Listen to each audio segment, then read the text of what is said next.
Bugünkü dərsimiz fəaliyyət və onun növləridir. Taksonomiyadır. Taksonomiyada 3 yerə bölünür. İdrak taksonomiyasıdır. Sonra affektiv emosional sahə, emosional taksonomiya, üçüncü də gəlir psixomotor taksonomiyası.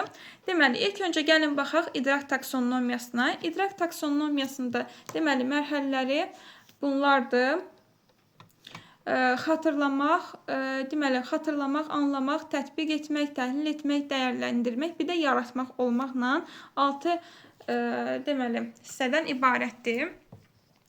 İlk öncə gəlin baxaq idrak taksonomiyasının mərhələlərinə. Dedik ki, birinci hansı gəlir? Xatırlama mərhələsidir. Yəni, xatırlama mərhələsində nədir? Əvvəl əldə etdiyi biliklərdən faktdır, termindir, əsas konseptdir və konsept və məlumatları xatırlamaq, yada salmaqdır.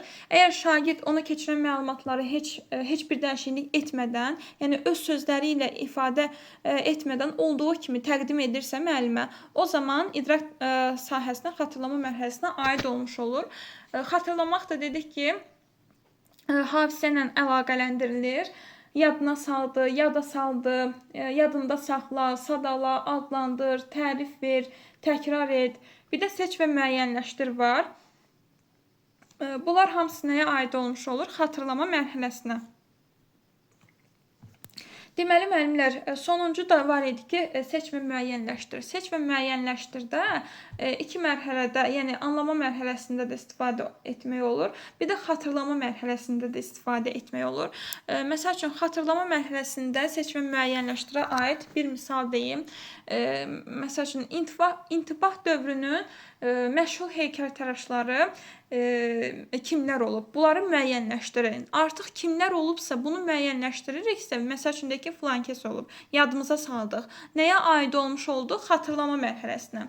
Sonra bir dənə də misal deyim. Bir millətin yaşaya bilməsi üçün azadlıq və müstəqilliyə sahib olması lazımdır fikrinə kimə aiddir? Bunu seçin və yaxud da müəyyənləşdirin də ola bilər. Artıq bu fikir kimə aiddir? Bunu biz yadımıza salırıq ki, filan kəsə aiddir. Hansı mərhələ oldu? Xatırlama mərhələsi oldu. Biliyin növlərindən də xatırlama mərhələsi deməli, deklarativ faktoloji biliyə aid etmiş ola bilərik. İkinci mərhələ gəlir anlama mərhələsi. Anlama mərhələsində nədir müəllimlər? Xatırladığı məlumatdır, faktdır, konsepsiyadan məna çıxarmaqdır, öz əvvəlki bilikləri ilə yeni biliklər arasında əlaqə qurmaqdır. Bu mərhələ əsasən həmişə deyil, konseptual biliklə əlaqəli olur. Məlumatın müxtəlif formada təqdim edilməsidir, izahat verilməsidir, nəticə çıxarılması, ümumiləşdirmədir, qruplaşdırmadır və s. deməli, mərhələlərin əsas xüsusiyyətidir. Neysə ümumiləşdiririk, qruplaşdırırıq, misal göstərdi, sonra öz sözlərinlə deyim, oxşar və fərqli cəhətləri müəyyənləşdir, sonra neysə fərqləndir, seç və müəyyənləşdir də olar. Yəni, seç və müəyyənləşdir dedik ki, həm xatırlama mərhələsinə aiddir, həm də anlama mərhələsində də, yəni idrak taksonomiyasının iki mərhələsində də istifadə olunur. İndi isə gəlin anlama mərhələsinə aid seç və müəyyənləşdirə baxaq nümunələrlə, yəni deyim. Deməli, məsəl üçün deyə bilərəm ki, qələvi metallar ilə qələvi torpaq metallarının oxşar və fərqli cəhətlərini müəyyənləşdirin. Artıq nə oldu? Bunları müəyyənləşdirdim də, yadıma salmadım ki, öyrənmişəm məlumatı. Bunlar haqqında fikirləri müəyyənləşdirə bilirəmsə, bu olur nə? Başa düşmək, yəni anlama mərhələsi. Anlama mərhələsinə aid etmiş oluruq. Sonra belə bir misal da deyim. Məsəl üçün, cümlədə toplu isimləri seçin. Artıq toplu isimlər haqqında bizim məlumatımız var ki, cümlədə də onu seçə bilirik. Məncə, anlama mərhələsindən də qaranlıq qalmaz. Qaranlıq varsa, qalıbsa müəllimlər deyin.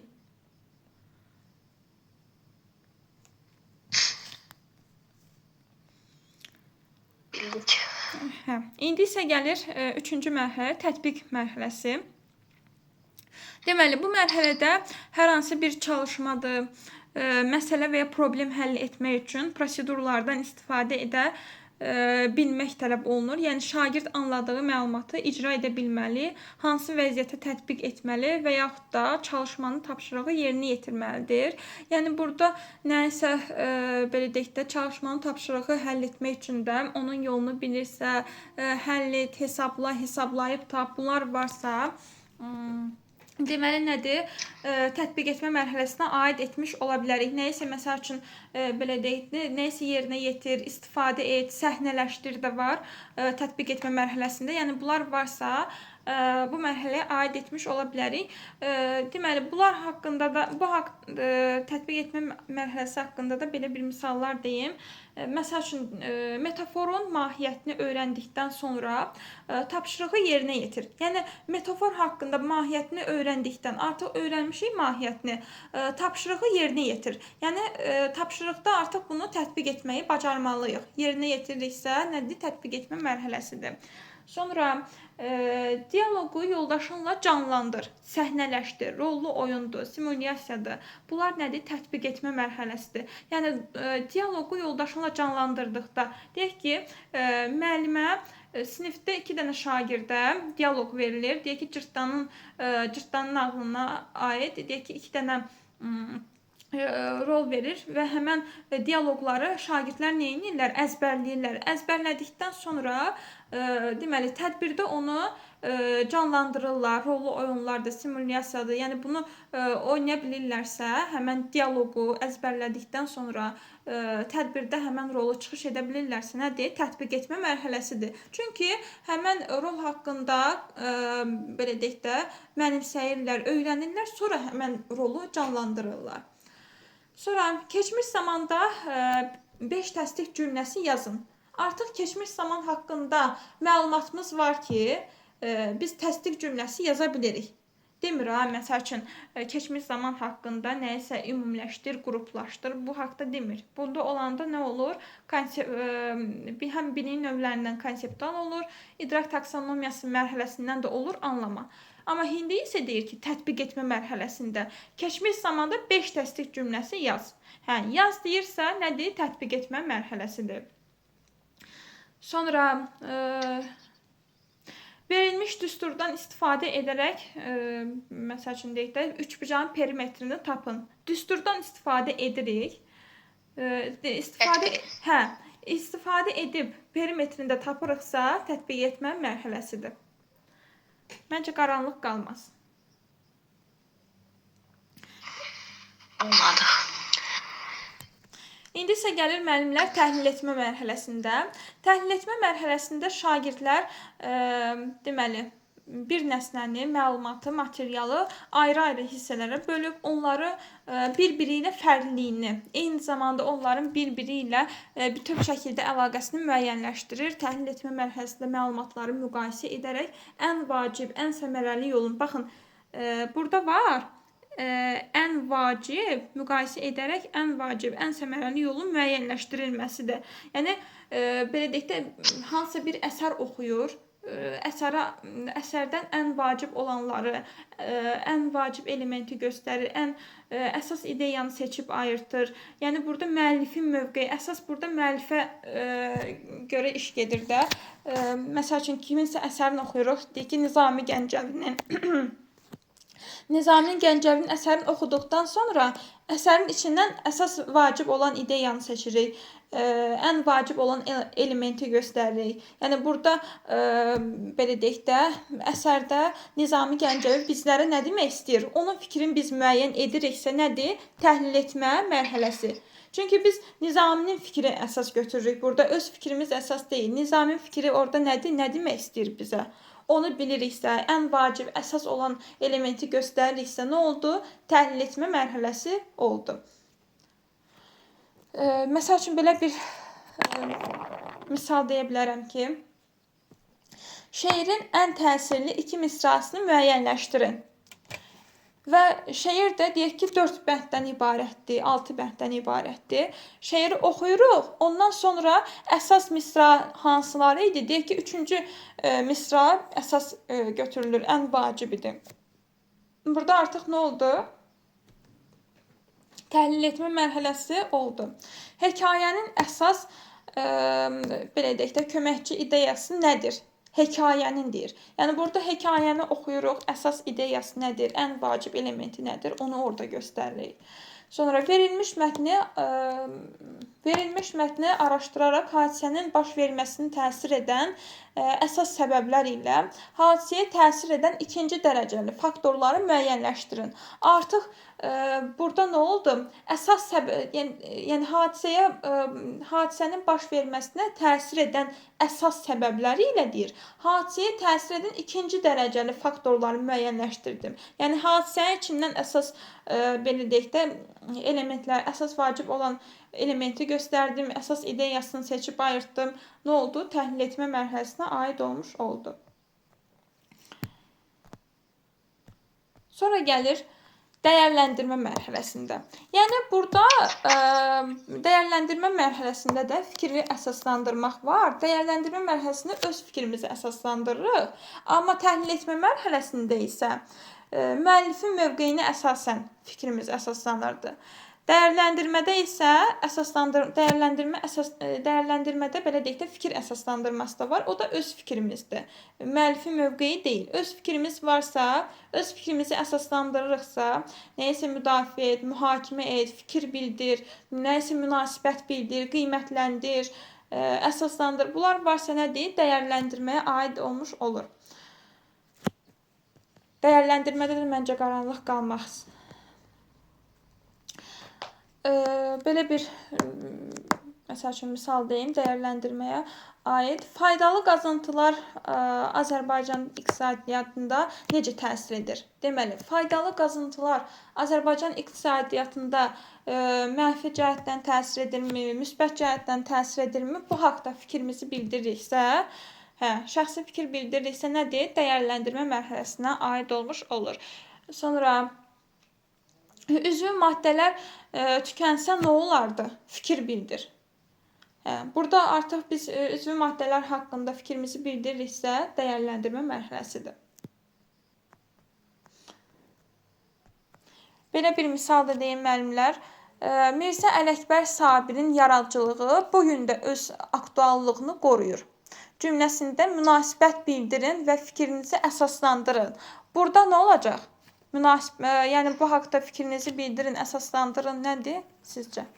Dəyərləndirmə. Dəyərləndirmədir. Yəni sualı indi belə qoyun. Mirzə Ələkbər Sabirin yaradıcılığı bu gün də öz aktuallığını qoruyur.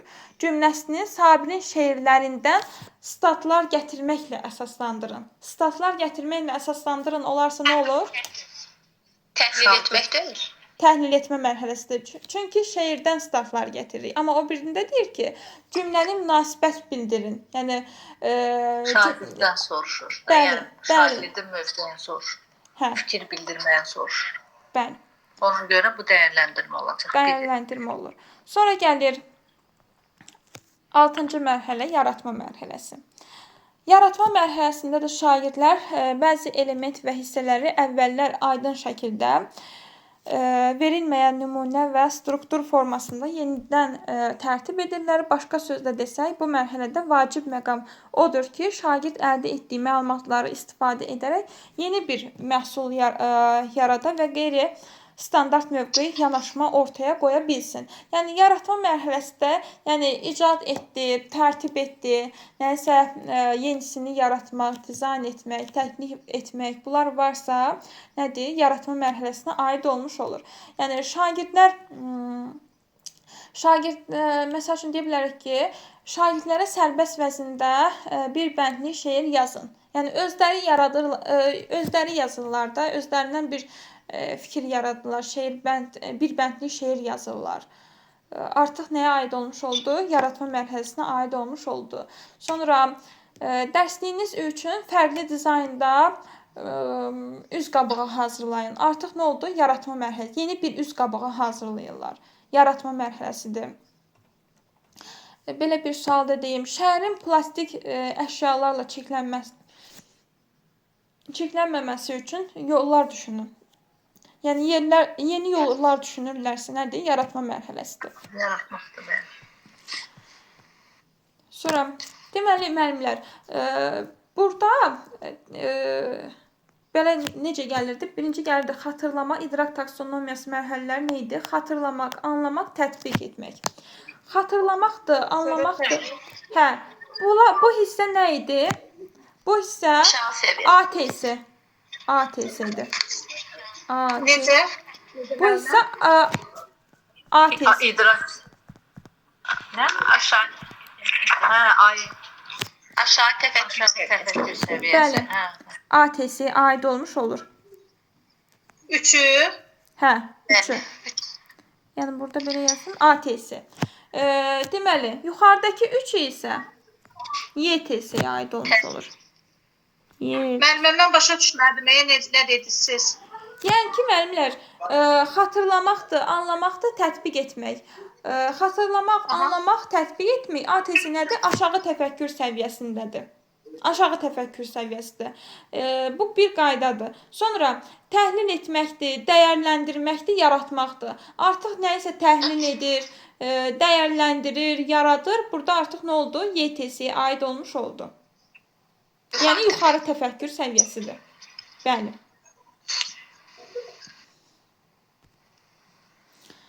Gəlin indi baxaq nələr öyrəndik. Bir dənə də bunları lövhədə də yazmışam.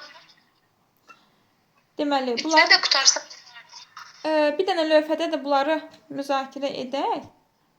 Deməli, idrak taksonomiyası nə oldu? Xatırlamaq, anlamaq, tətbiq etmək, təhlil etmək, dəyərləndirmək, yaratmaq. Xatırlamağın mərhələlərinə baxaq. Hə. Xatırlamağın mərhələləri nə idi? Nəyisə yadına sal, yadında saxla, sadala, adlandır, tərif ver, təkrar et, seç və müəyyənləşdir. Seç və müəyyənləşdir varsa, xatırlama mərhələsinə aid olmuş olur. Sonra gəlir anlama mərhələsi. Anlama mərhələsində də izah et, şərh et, nümunə göstər, misal göstər, nəyisə ümumiləşdir. Bəli. Bu konseptual biliyə, biliyin növü kimi konseptual biliklə əlaqəlidir də, onun kimi yox müəllimə. Bəli, konseptual biliyin növlərindən də konseptual biliklə də əlaqəlidir, həm də xatırlama idrak taksonomiyası anlama mərhələsinə də aid edilmiş olur. Öz sözlərinlə de, müqayisə et, oxşar və fərqli cəhətlərini de, təsnif et, təsvir et, seç və müəyyənləşdir. Bu da anlama mərhələsinə aid olmuş olur. Sonra tətbiq etmə də prosedurala aid. Proseduralla bir-birinə oxşardır. Tətbiq etmə mərhələsi də həll et, hesabla, hesablayıb tap, yerinə yetir, bəli, istifadə et, səhnələşdir. Tətbiq etmə mərhələsinə aid olmuş olur. Sonra gəlir təhlil etmə mərhələsi. Həlledici məqamları göstər, əsas ideyanı seçib ayırt, ən vacib olan elementidir, müəllifin mövqeyini, əsas mövqe burada, müəllifin mövqeyi, bəli, əsas müəllimin mövqeyinə əsasən fikir bildirilir.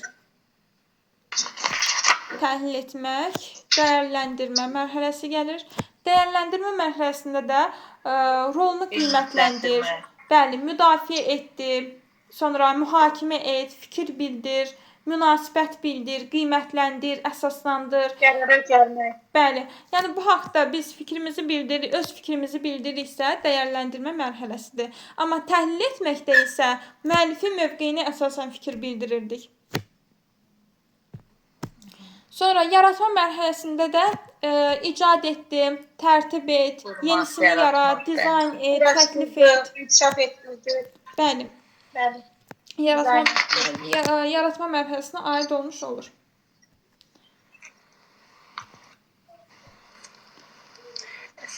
O birləri də keçirik müəllimə, yoxsa ancaq bugün bunu verirsiniz? Bu günləri müəllimlər, məncə bunu bitirək. Bunu yaxşı bir dənə də testlərinə baxaq. Sabah vaxt eləyim. Sabaha da elə bir ki 2 dənə dərsi keçək. Oldu mu müəllimlər? Verdim mən ekranı. Elə baxsın, bizlə toqquşmasın. Bir dəqiqə müəllimlər, mən bir dənə bunu yekunlaşdırım.